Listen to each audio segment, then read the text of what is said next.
Imagine stepping into a city where you can eat a world-class, Michelin-recognized meal on a cheap plastic stool right next to this hyper-modern mega mall that somehow built an entire river inside its lobby. Oh, yeah. It's wild. It really is.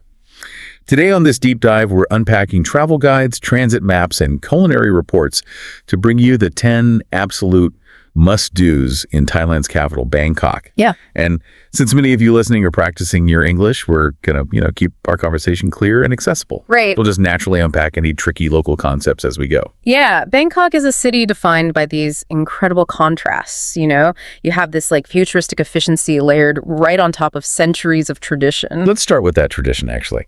Because if you're building an itinerary, numbers 1 and 2 just have to be the historic Grand Palace and Wat Arun. Oh, absolutely. But you can't just wander in like you're at a beach resort. Right. These are deeply sacred spaces, so there is a strict dress code. Yeah. Shoulders and knees absolutely must be covered. So it's technically about temple etiquette.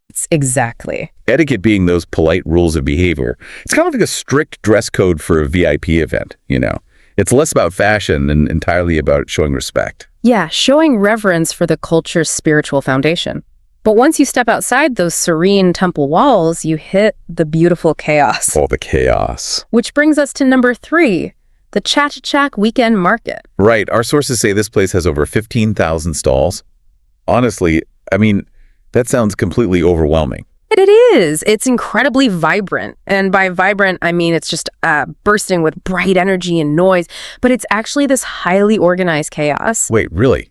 Organized how? Well, the sprawling ecosystem is divided into specific sections, like vintage clothes over here, antiques there, and food. You just have to pace yourself, which perfectly leads to number 4, getting a traditional Thai massage. The ultimate treat. Oh, for sure. A treat, for those listening, is when you do or buy something special, just to reward yourself. Like surviving 15,000 market stalls. Precisely. A foot massage isn't just a luxury in Bangkok. It's practically a medical necessity for travelers. It rejuvenates you for the next challenge, which is, actually navigating the city. Which brings up number 5, how locals actually commute, meaning how they travel back and forth. Right. I look at the famous tuk-tuk, those open-air 3-wheeled taxis, and I think they're a bit scary. Or just a tourist trap. Aren't you basically paying for the privilege of sitting in the exact same traffic as cars? Just while breathing in exhaust fumes. Well, you're not entirely wrong about that. They're iconic, sure, but terrible for actual efficiency. If you want to move without being trapped in gridlock, you need to look above and below. Okay, so looking above, that's number 6, the BTS SkyTrain. Exactly. By elevating the trains, you bypass the street-level congestion entirely. It's air-conditioned, high up, and fast. But wait, you mentioned looking below. Yeah, looking at the water.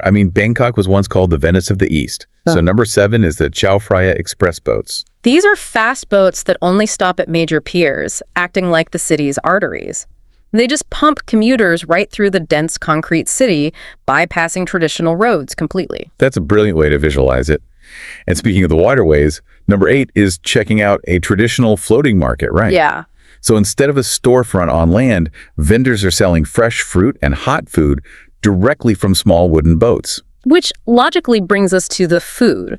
All that commuting builds a massive appetite, pulling us straight to number 9 Yaowarat Road, the center of Bangkok's Chinatown, and its legendary street food scene. This is the part I find most fascinating.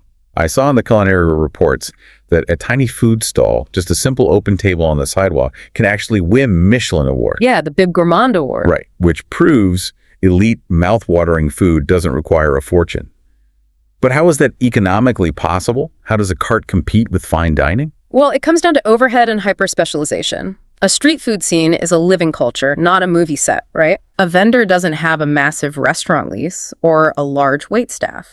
Plus, they often spend decades perfecting just one single dish, like an oyster omelet or pad thai. Oh, wow. So you're getting culinary perfection precisely because they've stripped away everything except the food itself. It really is incredible. And to bring it all full circle, for our 10th and final must-do, we have ICONSIAM. Wait, the mega mall I mentioned at the very beginning, it seems kind of counterintuitive to put a shopping mall on a list of authentic cultural experiences. Normally, I'd completely agree.